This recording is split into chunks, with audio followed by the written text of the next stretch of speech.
Bem, esta é a lição 30 do Apocalipse.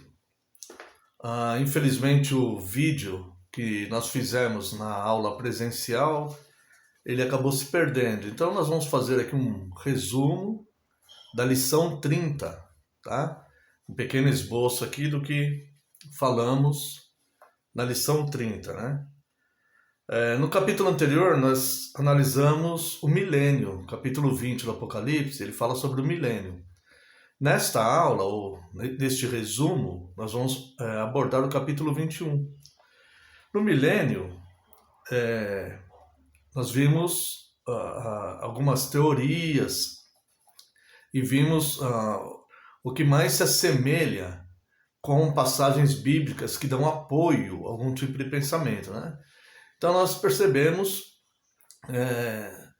que o milênio ele já está acontecendo. Na realidade, o milênio ele já está acontecendo desde que Cristo amarrou Satanás, desfez as obras do maligno. Cristo veio para desfazer as obras do maligno, amarrou Satanás, que está preso por esse período, um período de prosperidade da igreja, prosperidade no sentido da igreja se ampliar pelo mundo, ensinar, né? Também as constituições das nações foram baseadas na moral de Deus, nos 10 mandamentos, a maioria das nações, e enfim. E aquele paganismo todo foi reduzido, né? Satanás, que seduzia as nações, ele teve seu poder restrito, né? E não que tenha eliminado o paganismo do mundo e tudo mais, mas foi restrito. Todas as nações, menos Israel, eram nações pagãs. E após Cristo, a primeira vinda de Cristo, nós vemos que o mundo foi transformado, de fato, né? Agora nós vamos entrar no capítulo 31, onde João tem a visão da Nova Jerusalém. Ele a vê como uma noiva, né? Claro que isso é uma linguagem simbólica, significa a igreja, tá? A igreja pura, santa, sem malícia, sem imoralidade, sem maldade, a habitação eterna de Deus com o seu povo, né? Sem mais a separação do pecado. Então, a Nova Jerusalém, ela vai representar a igreja, ou seja, no sentido de comunidade dos santos, local de habitação dos santos com Deus, tá? Importante para melhor nós entendermos isso, como será este momento da história, nós devemos analisar algo que não está praticamente descrito no livro do Apocalipse. O Apocalipse vai pincelar isso, mas é uma doutrina real que acontecerá após o término do milênio, Satanás sendo derrotado e a vinda da Nova Jerusalém, né?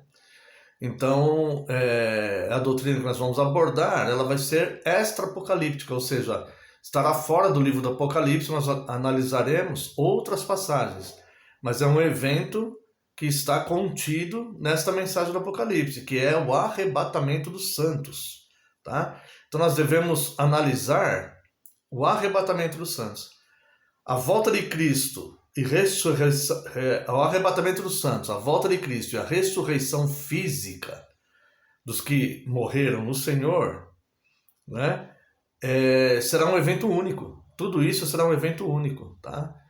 Não haverá isso que essa ideia que a maioria dos cristãos tem, que haverá um arrebatamento secreto, os santos serão levados nas alturas e os ímpios continuarão vivendo aqui normalmente, e depois de algum tempo, de não se sabe quanto tempo, tal, Cristo voltaria. Não, isso não representa a doutrina bíblica, e nós vamos analisar isso também aqui, tá?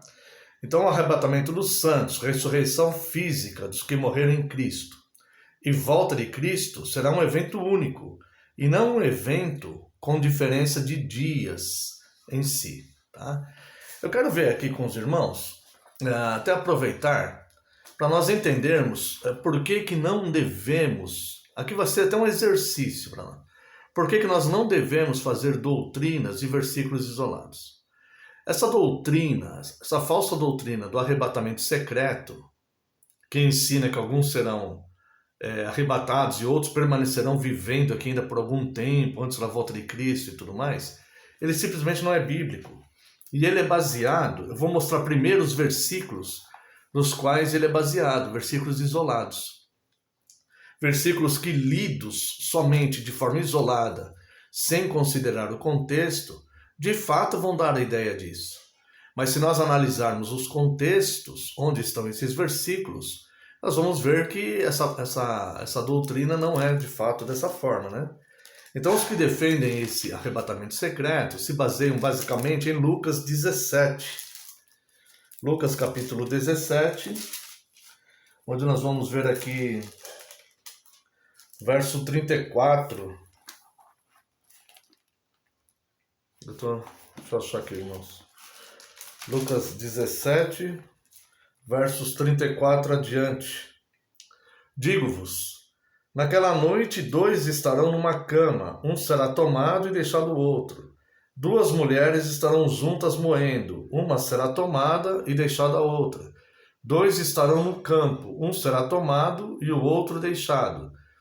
Então lhe perguntaram, onde será isso, Senhor? Respondeu-lhes, onde estiver o corpo, aí se ajuntarão também os abutres. Então esses versículos aqui, se você tirar eles do contexto, digo-vos, naquela noite 2 estarão na cama, um será tomado e deixado o outro. Dá a sensação desse arrebatamento secreto mesmo, onde alguns serão tomados, levados para o céu, supostamente, e outros continuariam vivendo aqui na terra, né? 2 mulheres estarão juntas moendo, uma será tomada e deixada a outra. 2 estarão no campo, um será tomado e o outro deixado. Bom, 2 versículos. Dá essa ideia. Mas se nós analisarmos o contexto e outras passagens que falam do mesmo assunto, porque a Bíblia ela é contextual e só pode ser considerado doutrina o que estiver em harmonia com as outras passagens que tratam do mesmo tema. Porque a Bíblia ela é contextual. Tá? Então, esses versículos isolados dão essa impressão mesmo, né? Tem mais um versículo também que é a mesma narrativa, só que essa é contada por Lucas e a contada por Mateus. É a mesma narrativa, falando do mesmo discurso de Cristo, né? Que está lá em Mateus 24, também é usado para isso, né? Para defender essa doutrina aí. Verso 41, eu acho. Verso 40. Então 2 estarão no campo, um será tomado e deixado o outro. 2 estarão trabalhando no moinho, uma será tomada e deixada a outra. Portanto, vigiai, porque não sabeis em que dia vem o vosso Senhor. Então, esses versículos retirados do seu contexto, vistos de forma isolada, eles vão dar de fato essa ideia que o arrebatamento acontecerá dessa forma. O arrebatamento secreto, os ímpios continuarão vivendo aqui, tem até uma discussão teológica, entre aspas, né? Se nesse período haverá conversão ou não, quer dizer, não tem fundamento bíblico nenhum isso, tá? E nós vamos analisar por quê. Vamos ver, o roteiro do arrebatamento é o seguinte. Vamos lá, primeiro aos Tessalonicenses, capítulo 4, a partir do verso 13. Vamos ver como essa ideia desse arrebatamento secreto, ele não pode subsistir nas Escrituras. Primeiro aos Tessalonicenses, capítulo 4, verso 13. Não queremos, porém, irmãos, que sejais ignorantes com respeito aos que dormem, para não vos entristecerdes como os demais, que não têm esperança. Pois se cremos em que Jesus morreu e ressuscitou, assim também Deus, mediante Jesus, trará em sua companhia os que dormem. Ora, ainda vos declaramos por palavra do Senhor, isto é, nós os vivos, os que ficarmos até a vinda do Senhor, de modo algum procederemos os que dormem. Porque o Senhor mesmo, dada a sua palavra de ordem, ouvida a voz do arcanjo e ressoada a trombeta de Deus, descerá dos céus, e os mortos em Cristo ressuscitarão primeiro. Depois nós, os vivos, os que ficarmos, seremos arrebatados junto com eles, entre nuvens, para encontro com o Senhor nos ares, e assim estaremos para sempre no Senhor, com o Senhor. Consolai-vos, pois, uns aos outros com essas palavras. Então nós vimos na aula passada, quando abordamos a questão do milênio, que a primeira ressurreição que está escrita lá é a conversão, a regeneração, é uma ressurreição espiritual, conforme nós vimos ali em Efésios capítulo 2, tá? Neste evento aqui, que é a volta de Cristo, a ressurreição física dos que morreram no Senhor e o arrebatamento dos santos, tá? Será um evento único, conforme nós vemos nesse texto aqui, tá? Os que estiverem vivos, você vê que o apóstolo Paulo, ele fala, nós, os que estivermos vivos, né? Tem pessoas que falam, Paulo errou. Não é que Paulo errou, Paulo, ele está falando, de fato, a doutrina inspirada pelo Espírito Santo. A questão do tempo, que ele fala, nós, os que estivermos vivos, de fato, ele não sabia se ele estaria vivo ou não, ele tinha esperança de estar vivo, ele acreditava, talvez, que estivesse vivo. Isso aqui é o que nós já vimos aqui no estudo do Apocalipse, né? Que tempos e épocas pertencem à autoridade exclusiva de Deus, não compete ao homem saber tempos e datas. Então nós não sabemos quando isso vai acontecer. Tá? Nós podemos perceber por sinais se este evento está se aproximando, comparando com as doutrinas bíblicas, com o ensino bíblico, o que está acontecendo no mundo, nós podemos perceber que está se aproximando, que estão se cumprindo as coisas e tal. Mas ninguém pode dizer quando será esse evento, né? Porque tempos e épocas é da autoridade exclusiva de Deus. Tá? Mas nós vemos aqui, então, esses eventos sendo narrados juntos. Mateus capítulo 24, versos 30 e 31. Vamos lá. Mateus 24, 30 e 31.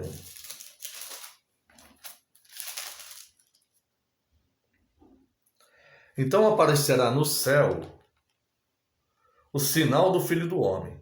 Todos os povos da terra se lamentarão, verão o Filho do Homem vindo sobre as nuvens do céu, com poder e glória. E ele enviará os seus anjos com grande clangor de trombeta, os quais reunirão os seus escolhidos dos quatro ventos, de uma a outra extremidade dos céus. Tá? Então todas as nações verão, todos verão, todo olho verá. Isso quer dizer que estarão aqui os ímpios e os salvos. Tá? E neste evento ele reunirá os seus escolhidos dos quatro cantos, dos quatro ventos, de uma a outra extremidade dos céus. Ele recolherá os seus escolhidos. Tá? Também vemos, isso aqui nós podemos comparar, não vamos ler por questão de tempo, Apocalipse 1:7 e Apocalipse 6:12 a 17, tá? Aqui mesmo em Mateus, a partir do Mateus 24, a partir do verso 37 até o 39. Pois assim como foi nos dias de Noé, também será a vinda do Filho do Homem. Porquanto assim como nos dias anteriores ao dilúvio, comiam e bebiam, casavam e davam-se em casamento, até o dia em que Noé entrou na arca. E não o perceberam, senão quando veio o dilúvio e os levou a todos. Assim será também a vinda do Filho do Homem. Tá? Então a vida vai estar normal, aparentemente normal. Para aqueles que não conseguem ver os sinais dos tempos, como eu disse, ninguém pode marcar o tempo certo que acontecerá. Mas podemos perceber os sinais, Jesus ensinou isso. Né? Você consegue ver pelo céu os sinais, se o dia será quente amanhã ou se irá chover, a mudança de estação e tudo mais. Então você consegue ver os sinais da vinda do Filho do Homem, mas você não consegue marcar, cravar a época exata que isso vai acontecer, né? Então, aqui, eles estão normais. Aqueles que não têm que não conseguem perceber os sinais, vão estar vivendo normalmente, casando, dando-se em casamento, vendendo, comprando, vivendo absolutamente normal, tá? Um evento como o arrebatamento secreto, obviamente, tira a normalidade da vida e da existência. Vamos lá, temos mais um aqui.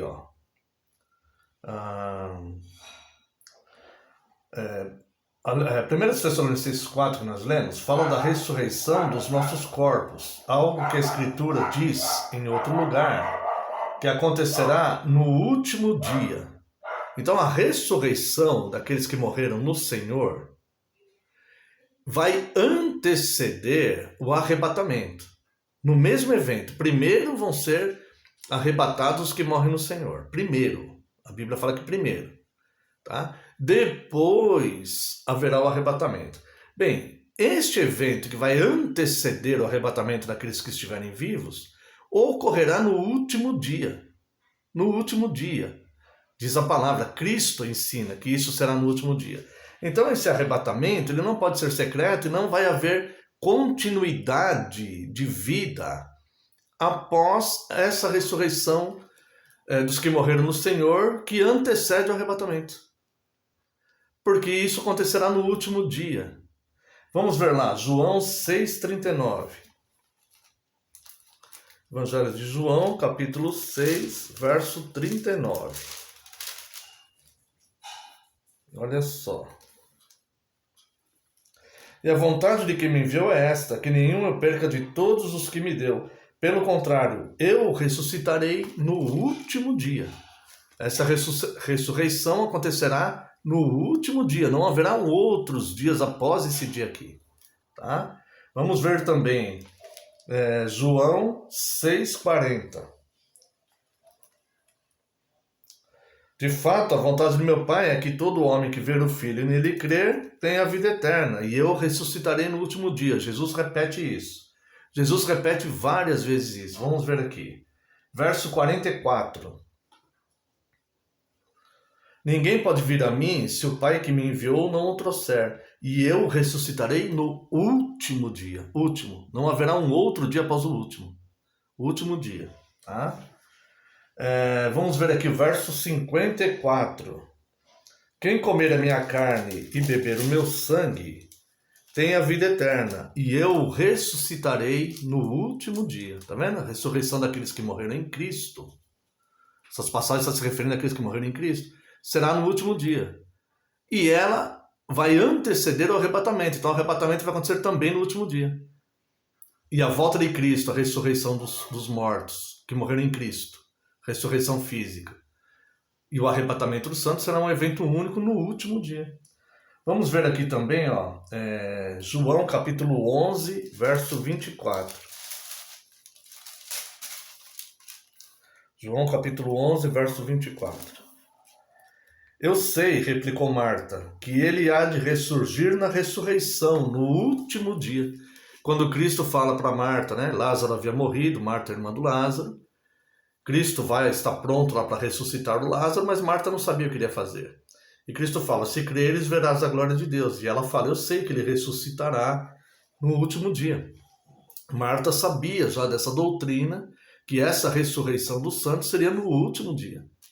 Então esse arrebatamento secreto, cuja ideia é que alguns serão arrebatados e os ímpios continuarão vivendo aqui, que haverão outros dias após isso, simplesmente não é bíblica. Ela surgiu na imaginação de alguém e virou até filme de Hollywood.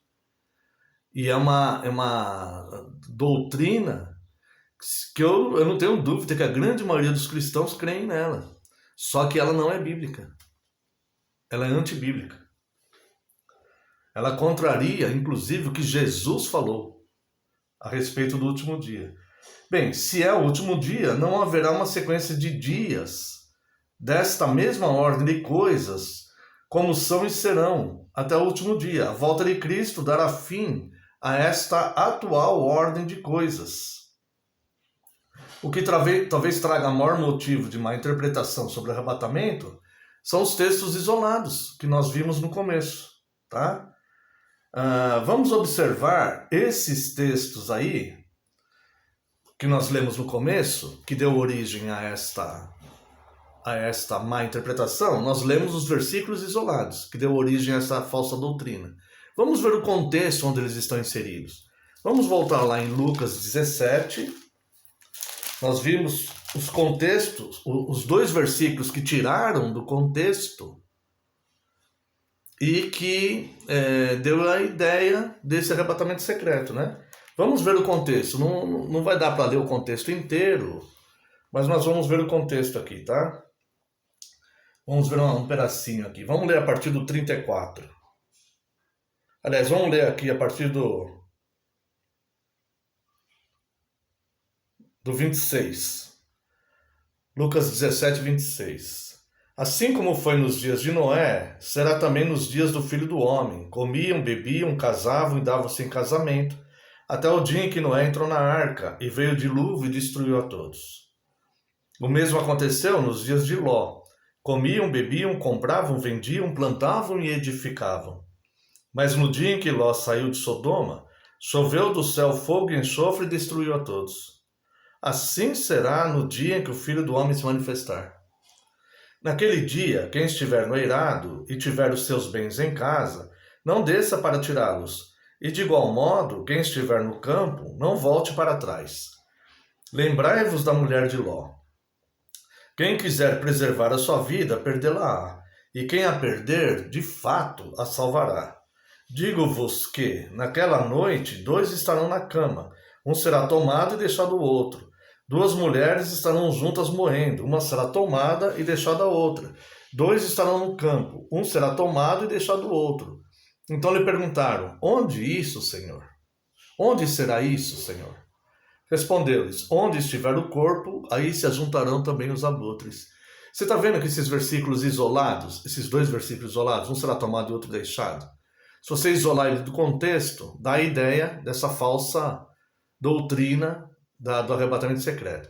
Mas se você olhar o contexto, você vai ver que isso vai acontecer no último dia. É um evento só. Será como nos dias de Noé. Estava todo mundo tranquilo, até que Deus mandou fechar a arca e veio o dilúvio. Acabou. Tá? Nos dias de Noé, o que acontecia? Havia muita violência no mundo. Será também como nos dias de Ló. Todos estavam normal, edificando, plantando, comprando, vendendo, casando, dando-se em casamento, até que Deus mandou fogo do céu. Acabou. Acabou a cidade ali. Não houve uma sequência. Não houve uma sequência daquela sociedade da época de Noé. Não houve uma sequência de Sodoma e Gomorra, quando Deus fez aquilo. O que acontecia ali? Muita imoralidade sexual. Então, nos dias de Noé, violência. Nos dias de Ló, imoralidade sexual. E no último dia dessa cidade, no último dia daquela sociedade, da antiga sociedade pré-diluviana, não houve sequência daquilo. Tá? Aí depois vai falando, né? Naquele dia, quem estiver no eirado, não entre para pegar os seus bens, porque não vai adiantar nada. Porque os bens, eles não vão... Cada um vai ser julgado por si próprio. Os bens não vão dar guarida para ninguém. Lembrai-vos da mulher de Ló. Sede obedientes. A mulher desobedeceu, olhou para trás e foi condenada junto com Sodoma e Gomorra. Tá? Aí fala: digo-vos que naquela noite 2 estarão na cama, 2 mulheres estarão juntos, um será tomado, outro deixado, 2 estarão no campo, um será tomado e outro deixado. E olha o verso 37, que ele dá confirmação a isso aqui, que será no último dia. Então eles perguntaram: onde será isso, Senhor? Respondeu-lhes: onde estiver o corpo, aí se ajuntarão também os abutres. Onde estiver o corpo, onde estiverem aqueles que estão mortos espiritualmente, que não passaram pela primeira ressurreição, a ressurreição espiritual, lá de Efésios 2, que vimos na aula passada. Lá, onde estiverem os cadáveres, ali também estarão os abutres. Isso aqui é uma referência clara ao julgamento e juízo.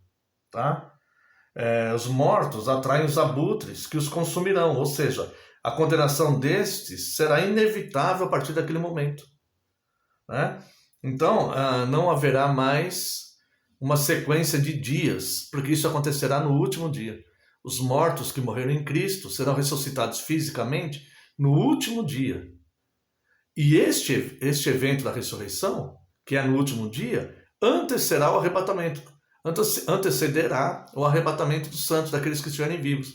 Então, obviamente, será no último dia o arrebatamento dos santos também. Vimos aqui como é perigoso fazermos uma doutrina de versículos isolados. Por isso é necessária a contextualidade da Bíblia, né? E nunca tirarmos versículos isolados para fazermos doutrina. Um versículo isolado, ele pode nos edificar espiritualmente, mas nunca fazermos doutrina em passagens isoladas, versículos isolados, passagens isoladas. Para ser doutrina, tem que haver uma contextualidade bíblica, tá bom? Indo para o capítulo 21 do livro do Apocalipse, nós vamos ver aqui a prisão de Satanás. versos 1 a 4 do capítulo 21. Vi novo céu e nova terra, pois o primeiro céu e a primeira terra passaram, e o mar já não existe. Vi também a cidade santa, Nova Jerusalém, que descia do céu, da parte de Deus, ataviada como noiva, adornada para seu esposo. Então ouvi grande voz vinda do trono, dizendo: Eis o tabernáculo de Deus com os homens. Deus habitará com eles, eles serão povos de Deus, note que está no plural, e Deus mesmo estará com eles. E lhes enxugará dos olhos toda lágrima, a morte já não existirá, já não haverá luto, nem pranto, nem dor, porque as primeiras coisas passaram. Então aqui vem o último dia. No último dia que aconteceram essas coisas aqui. E as primeiras coisas já passaram, né? Então, se nós lermos de novo esses 4 versículos, nós vamos ver que eles se auto-interpretam. Não precisa nem comentário sobre isso aqui, né? Trata-se da Igreja Santa, onde será o local da habitação de Deus com os homens, uma cidade, uma comunidade dos santos com o seu Deus. Vamos ler os versos 5 a 8 para fazer o resumo aqui nesse vídeo. E aquele que está assentado no trono disse: Eis que faço novas todas as coisas, e acrescentou: Escreve, porque essas palavras são fiéis e verdadeiras. Disse-me ainda: Tudo está feito, eu sou o alfa e o ômega, o princípio e o fim. Eu, a quem tem sede, darei de graça da fonte da água da vida. O vencedor herdará essas coisas. Eu lhe serei Deus e ele me será filho. Quanto, porém, aos covardes, aos incrédulos, aos abomináveis, aos assassinos, aos impuros, aos feiticeiros, aos idólatras e a todos os mentirosos, a parte que lhes cabe será no lago que arde com fogo e enxofre, a saber, a segunda morte. Então, o enxugar dos olhos toda lágrima, é cumprimento de profecia revelada nas Escrituras. Se nós olharmos Isaías capítulo 25, verso 8, tragará a morte para sempre, e assim enxugará o Senhor Deus as lágrimas de todos os rostos, e tirará de toda a terra o opróbrio do seu povo, porque o Senhor falou.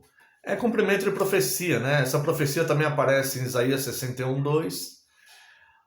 O próprio Senhor Jesus, no Sermão do Monte, nas Bem-aventuranças, Mateus 5, 4, ele fala: Bem-aventurado os que choram, porque serão consolados, né? Também Isaías 30, 19, Isaías 35, verso 10, fala dessa profecia que acontecerá no último dia. Tudo está feito, a consumação desse sistema de coisas e do juízo de Deus, e a descrição da destinação trágica dos impenitentes, né? Então vai falar aqui, né? Quanto, porém, aos covardes dos santos, ele enxugará dos olhos toda lágrima. A morte já não existirá, já não haverá luto, nem pranto, nem dor, porque as primeiras coisas passaram. Isso para os santos. Para os ímpios, ele vai falar: quanto, porém, aos covardes, aos incrédulos, aos abomináveis. Para saber quem são esses abomináveis, basta ver em Salmos e Provérbios pessoas que Deus abomina, porque cometem crueldade, lançam contenda entre os semeiam contenda entre os irmãos, semeiam discórdia entre os irmãos, pessoas cruéis, pessoas que fazem isso e aquilo. Está lá que Deus abomina essas pessoas, são abomináveis, né? Quanto, porém, aos covardes, aos incrédulos, aos abomináveis, aos assassinos, aos impuros. Se você tem uma mente maliciosa, você malicia tudo, você fica pensando besteira o tempo todo, você vai para o inferno.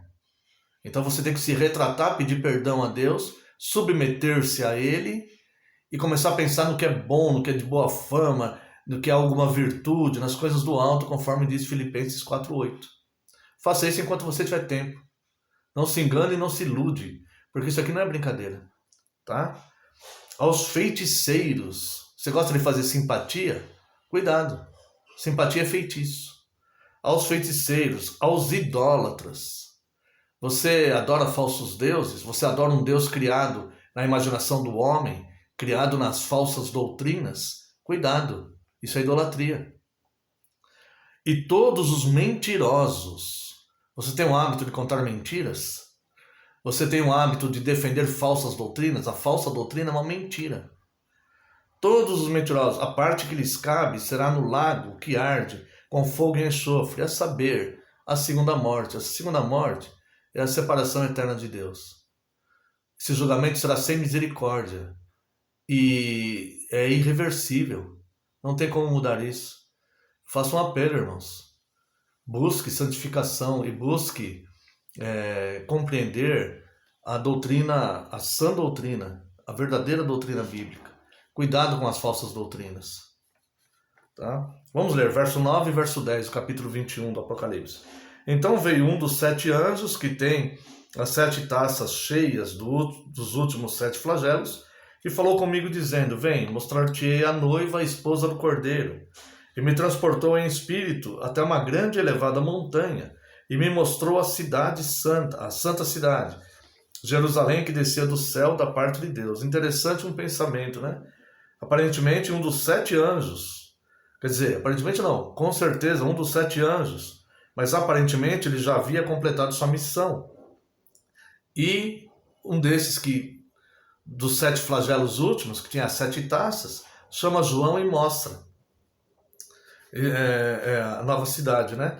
Esses 2 versículos colaboram para o entendimento que a cidade é a igreja, no sentido de comunidade dos santos. Verso 11 a 24. A qual tem a glória de Deus, o seu fulgor, ela é semelhante a uma pedra preciosíssima, como pedra de jaspe e cristalina. Tinha grande e alta muralha, 12 portas, e junto às portas 12 anjos, e sobre elas nomes inscritos, que são os nomes das 12 tribos dos filhos de Israel. 3 portas se achavam a leste, 3 ao norte, 3 ao sul, 3 ao oeste. A muralha da cidade tinha 12 fundamentos, e estavam sobre esses os 12 nomes dos 12 apóstolos do Cordeiro. Aquele que falava comigo tinha por medida uma vara de ouro para medir a cidade e as suas portas e a sua muralha. A cidade é quadrangular, de comprimento e largura iguais, e mediu a cidade com a vara até 12.000 estádios. O seu comprimento, largura e altura são iguais. Mediu também a sua muralha, 144 côvados e medida de homem, isto é, de anjo. A estrutura da muralha de jaspe, também a cidade de ouro puro, semelhante a vidro límpido. Vidro límpido. Os fundamentos da muralha da cidade estão adornados de toda espécie de pedras preciosas. O primeiro fundamento de jaspe, o segundo de safira, o terceiro de calcedônia, o quarto de esmeralda, o quinto de sardônio, o sexto de sárdio, o sétimo de crisólito, o oitavo jacinto, o duodécimo de ametista. As 12 portas são 12 pérolas, e cada uma dessas portas de uma só pérola. A praça da cidade é de ouro puro, como vidro transparente. Nela não vi santuário, porque o seu santuário é o Senhor, o Deus Todo-Poderoso, e o Cordeiro. A cidade não precisa nem de sol nem de lua para lhe dar claridade, pois a glória de Deus a iluminou. E o Cordeiro é sua lâmpada. As nações andarão mediante a sua luz, e os reis da terra trazem a sua glória. Lhe trazem a sua glória. As suas portas nunca jamais fecharão de dia, porque nela não haverá noite. E lhe trarão a glória e a honra das nações. Nela nunca jamais penetrará coisa alguma contaminada, nem a prática e nem o que pratica a abominação e mentira, mas somente os inscritos no livro da vida do Cordeiro. Então, estou lendo aqui para a gente fazer esse resumo, né? Lemos o capítulo inteiro já. A descrição da cidade no verso 11. Do verso 12 a 14, muro e muralha com 12 portas, conforme nós vemos lá em Zacarias 2:5. O muro ao redor do templo, segundo a visão de Ezequiel, fazia separação entre o santo e profano. Está lá em Ezequiel, capítulo 42, verso 20. Veja também essa proteção em Cristo, em Mateus 11:28 e Colossenses 3:3. Note, 12 portas, 12 anjos, 12 pérolas. A muralha tem 144 côvados, que côvado é uma medida, 144 é múltiplo de 12. Note como alguns dizem que não há simbologia nos números no Apocalipse. Isso é um absurdo se não tiver. Teremos que admitir, então, números literais, 144 mil selados por Deus, a cidade terá essas medidas literais. Isso é um absurdo total, tá? Os nomes das 12 tribos e dos 12 apóstolos. Isso representa o povo de Deus de todas as eras. Importante destacar a autoridade de 12 apóstolos apenas. Tá? Os 11 originalmente chamados por Cristo fora Judas e Paulo, que substituiu Judas, tá? Ananias, que foi chamado pelos apóstolos, que o Espírito Santo direcionou também. Barnabé foi chamado apóstolo dos gentios. Tiago, irmão de Cristo, em algum momento dá a entender para alguns que foi apóstolo. O próprio Cristo chamado de apóstolo. Mas os apóstolos, para este fim, com esta única missão, em que terminou em Paulo, o último chamado, são apenas 12, não pode haver mais apóstolos. São lançadores de doutrinas. Tá? As doutrinas já estão consumadas, não pode haver mais 12. E no livro do Apocalipse nós vemos o nome dos 12 apóstolos. Tá? Vamos lá. Descrição baseada em pedras preciosas, representando a luz, beleza e valor inestimável da cidade. Não haverá sol nem lua, nem santuário. Deus é a própria luz e habitará no meio do seu povo. Nunca mais penetrará coisa alguma contaminada nem abominável. Tá? Então cuidado com as contaminações da sua mente. Se você não quer se livrar delas agora, porque você acha que irá para o céu? Tente livrar-se das contaminações que existem na sua mente agora, se é que elas existem, né? Nem pessoas que praticam abominações e mentiras, elas não entrarão lá, mas somente os que estão inscritos no livro da vida. Conclusão: o final desse estado de coisas, substituído pelo reino de paz com Cristo, com o próprio Deus Pai vivendo conosco. Essa Nova Jerusalém é a comunidade da igreja, a cidade, a comunidade, os cristãos vivendo juntos, com Deus vivendo diretamente com eles. Que Deus te abençoe. Próxima aula, se Deus quiser, o vídeo será na aula presencial e será o encerramento do livro. Um abraço.